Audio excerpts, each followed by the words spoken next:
Hello दोस्तों, आज हम विष्णु पुराण में मत्स्य अवतार की कथा पढ़ेंगे। तो मत्स्य अवतार भगवान विष्णु के प्रथम अवतार हैं। मछली के रूप में अवतार लेकर भगवान विष्णु ने एक ऋषि को सब प्रकार के जीव जंतु एकत्रित करने के लिए कहा और पृथ्वी जब जल में डूब रही थी तब मत्स्य अवतार में भगवान ने उस ऋषि की नाम की रक्षा की। इसके पश्चात ब्रह्मा ने पुनः जीवन का निर्माण किया।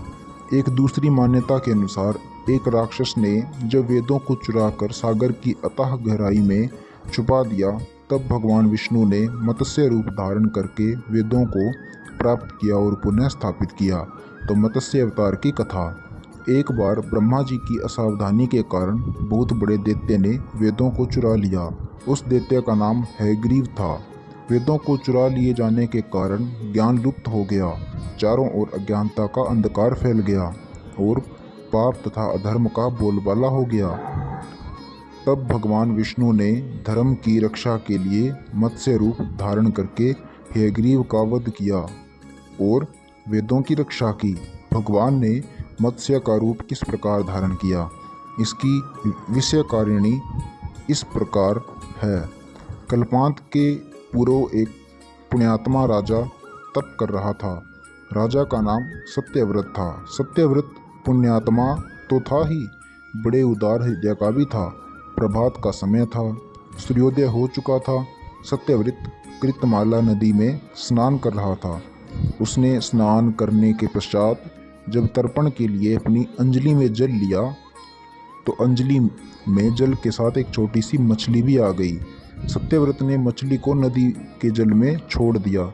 मछली बोली, राजन, जल के बड़े बड़े जीव छोटे छोटे जीवों को मारकर खा जाते हैं। अवश्य कोई बड़ा जीव मुझे भी मारकर खा जाएगा। कृपा करके मेरे प्राणों की रक्षा कीजिए। सत्यव्रत ने हृदय में दया उत्पन्न हो उठी। उसने मछली को जल से भरे हुए अपने कमंडलू में डाल लिया। तभी एक आश्चर्यजनक घटना घटी। एक रात में मछली का शरीर इतना बढ़ गया कि कमंडलू उसके रहने के लिए छोटा पड़ने लगा। दूसरे दिन मछली सत्यव्रत से बोली, राजन, मेरे रहने के लिए कोई दूसरा स्थान ढूंढिए क्योंकि मेरा शरीर बढ़ रहा है। मुझे घूमने फिरने में बड़ा कष्ट होता है। सत्यव्रत ने मछली को कमंडलू से निकालकर पानी से भरे हुए मटके में रख दिया। यहाँ भी मछली का शरीर रात भर में ही मटके में इतना बढ़ गया कि मटका भी उसके रहने के लिए छोटा पड़ गया। दूसरे दिन मछली पुनः सत्यव्रत से बोली, राजन, मेरे रहने के लिए कहीं और प्रबंध कीजिए क्योंकि मटका भी मेरे रहने के लिए छोटा पड़ रहा है। अब सत्यव्रत ने मछली को निकालकर एक सरोवर में डाल दिया किंतु सरोवर भी मछली के लिए छोटा पड़ गया। इसके बाद सत्यव्रत ने मछली को नदी में और फिर उसके बाद समुद्र में डाल दिया। आश्चर्य, समुद्र भी मछली का शरीर इतना अधिक बढ़ गया कि मछली के रहने के लिए वह छोटा पड़ गया। अतः मछली पुनः सत्यव्रत से बोली, राजन, यह समुद्र भी मेरे रहने के लिए उपयुक्त नहीं है। मेरे रहने की व्यवस्था कहीं और कीजिए। अब सत्यव्रत विस्मित हो उठा। उसने आज तक ऐसी मछली कभी नहीं देखी थी। वह विस्मय भरे स्वर में बोला, मेरी बुद्धि को विस्मय के सागर में डुबो देने वाले आप कौन हैं? मत्स्य रूपधारी श्री हरि ने उत्तर दिया, राजन, हयग्रीव नामक दैत्य ने वेदों को चुरा लिया है। जगत में चारों ओर अज्ञान और अधर्म का अंधकार फैला हुआ है।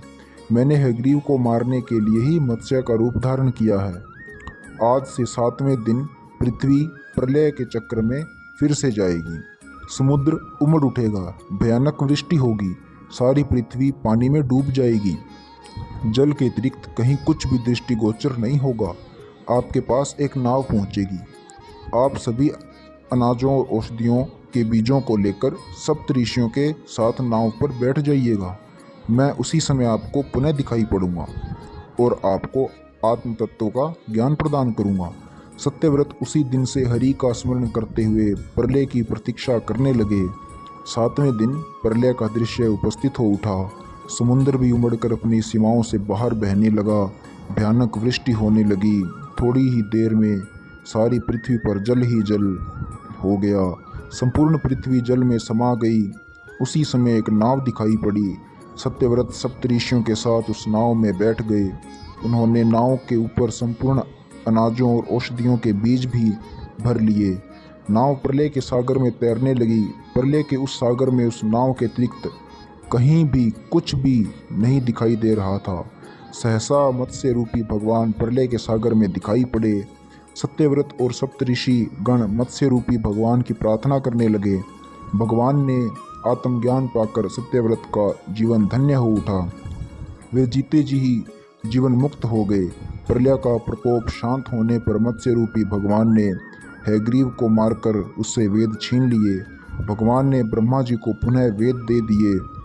इस प्रकार भगवान ने मत्स्य रूप धारण करके वेदों का उद्धार तो किया ही, साथ ही संसार के प्राणियों का भी अमित कल्याण किया।